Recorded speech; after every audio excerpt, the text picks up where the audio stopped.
Sup guys? We got a couple of pretty interesting unique augments with today's patch. One for Izumo, who is a PR ship, and one for San Diego, who is a rainbow ship. Fortunately, both of them have met expectations, and I hope they continue to make strong augments like these. If you haven't seen what their unique augments do yet, check the data mine linked in the description so you can follow along with what I say. First, I'll talk about San Diego. She was already one of the best Vanguard options in Chapter 15, being one of the two options, along with Laffy too, who can both carry the fleet's AA as well as anti-submarine alone. Laffy can also tank and bring respectable damage, so naturally Sandy was overshadowed as a result, but this augment should make things a bit more equal. From the augment passive, just having an extra 20% AA puts her over Isuzu in terms of shooting down planes, and if you give her the Shimanto gun, which gives her an extra ghost AA gun, she is the best AA carry once again, easily overtaking Guam. She also gains 15% damage reduction as long as her AA buff skill is active, which is always in chapters 13 and 15, and also 20 evasion from the stats of the augment itself. The combination of these put her around the same level of survivability as Plymouth. While she takes pretty much no damage from the planes in chapter 15, her damage reduction buff doesn't kick in until your AA guns start firing, so she is susceptible to getting chunked by the opening torps of certain nodes before the damage reduction kicks in. In any case, similar to Plymouth, while main tanking chapter 15 with her is possible, I suggest using her in the off tank at most, where she should be pretty much indestructible. Okay, so apart from flat stats, she also gained a new barrage tied to her main gun, which has equal mods across armor types and ignores shields. When I saw this, I was immediately reminded of Kawakaze's Augment Barrage, which is also tied to her main gun, has equal mods across armor types, and ignores shields. Unlike Kawakaze's Barrage though, Sandy's Barrage scales to her firepower, which is a good thing since she somehow has less torpedo stat than firepower. But obviously, she still only has around 200 base firepower compared to that of Kawakaze's 500 base torpedo stat.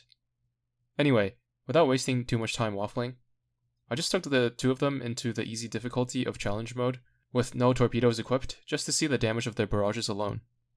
I gave Kawakaze the blue 76mm since firepower does literally nothing for her, and the single 113mm on Sandy.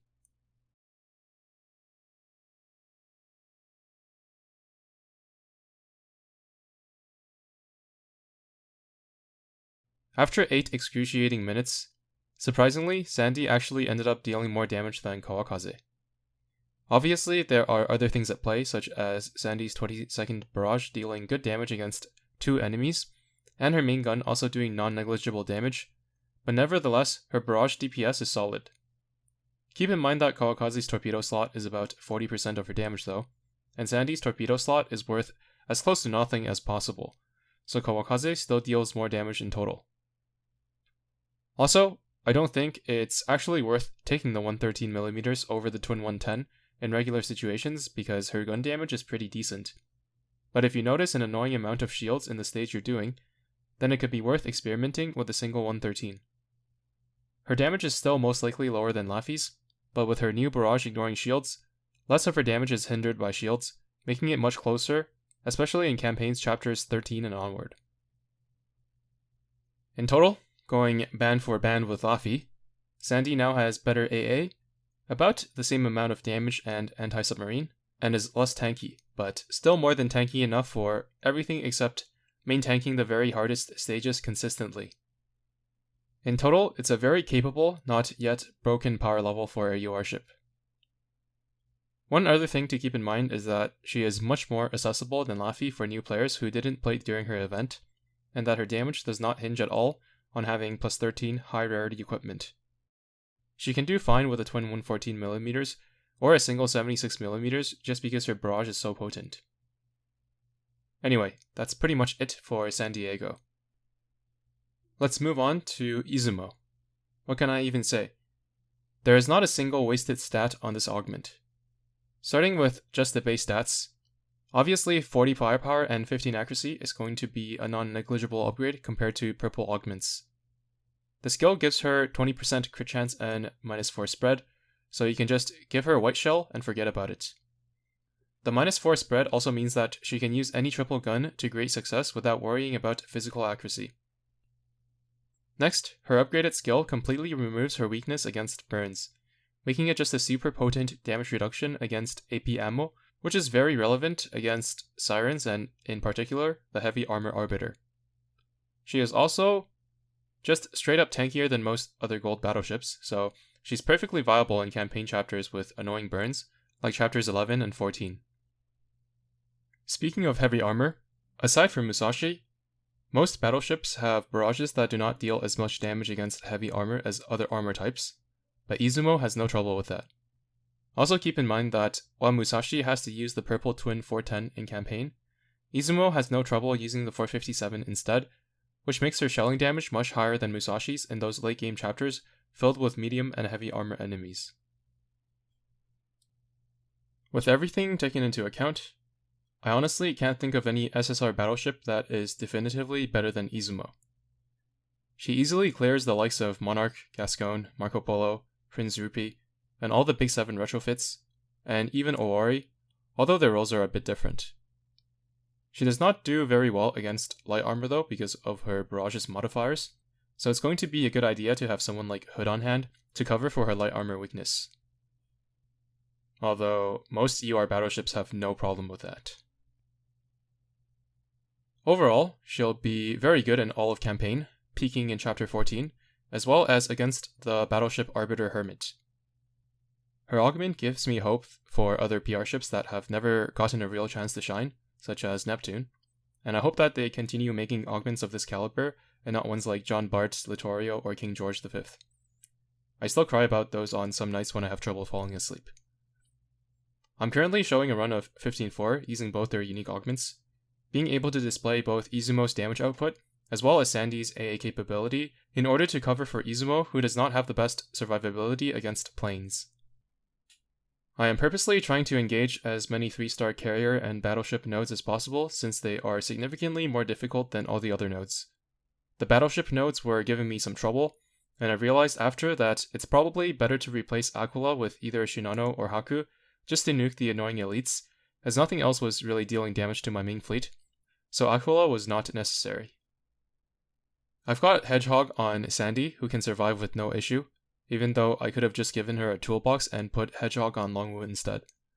The tank slot can also just be any tank, so you can see the amount of freedom that bringing Sandy gives you, similar to Laffy. One more thing to note, even though half of Izumo's barrage is arcing, it is unfortunately not aimed, so she's going to be stuck in the flagship slot. Hopefully, Mikasa gets an augment one day as well that makes her able to function off-flag, as she now has two very potent IJN battleships to play with in Izumo and Musashi. The rest of the augments are not particularly interesting, so I will skip over them. However, I will talk about Wichita Meta, who is one of the most unique ships in the game. While buffs that are active only when your HP is below a certain threshold are very bad because they're pretty much impossible to control, Wichita makes it worth it by taking it up to 1,000,000.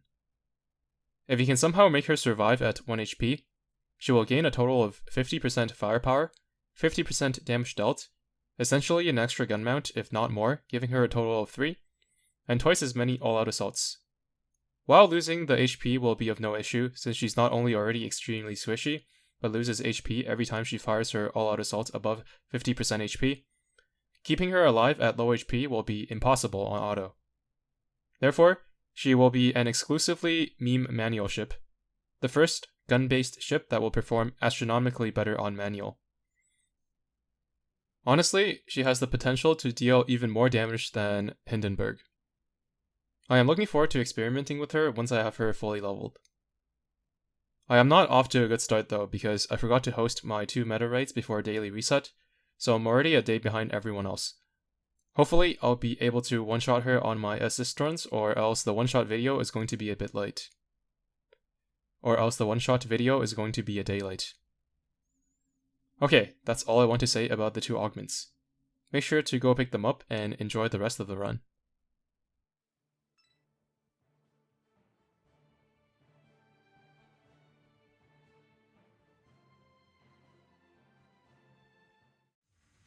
我はビスマルク。この戦場に再び舞い戻った。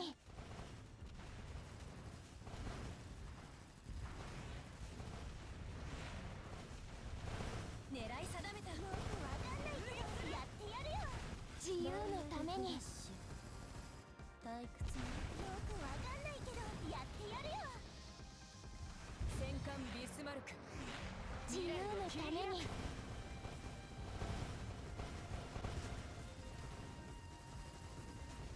自由のために。狙い定めた。ロイヤルフラッシュ。自由のために。退屈ね。立ちはだかる敵は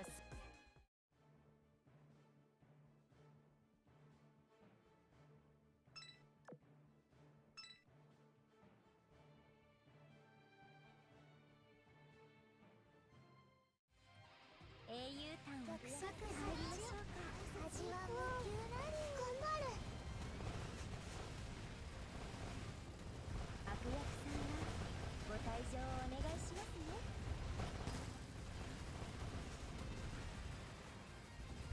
我が刃を受けるがいい。やったー。挨拶はもう終わりましたよ。味は無給なり。悪役さんはご退場をお願いしますね。味は無給。よくわかんないけどやったー。我が刃を受けるがいい。ユニコーン。よくわかんないけどやったー。挨拶はもう終わりましたよ。よくわかんないけどやったー。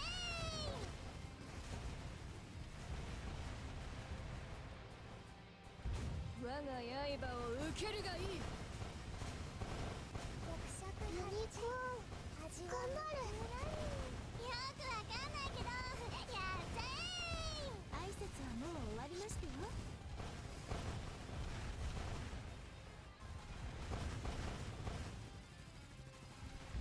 我が刃を受けるがいい。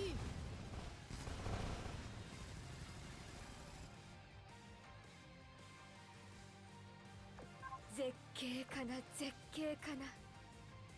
戦場の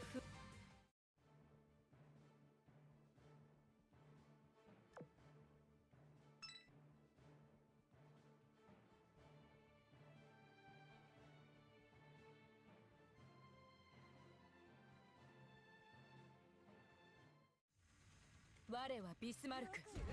自由のために。自由のために。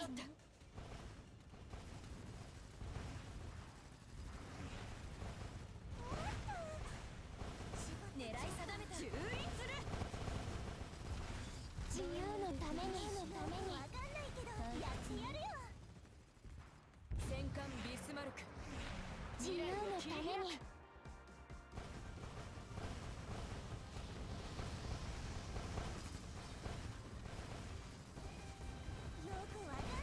狙い定める。ロイヤルフラッシュ。自由のために。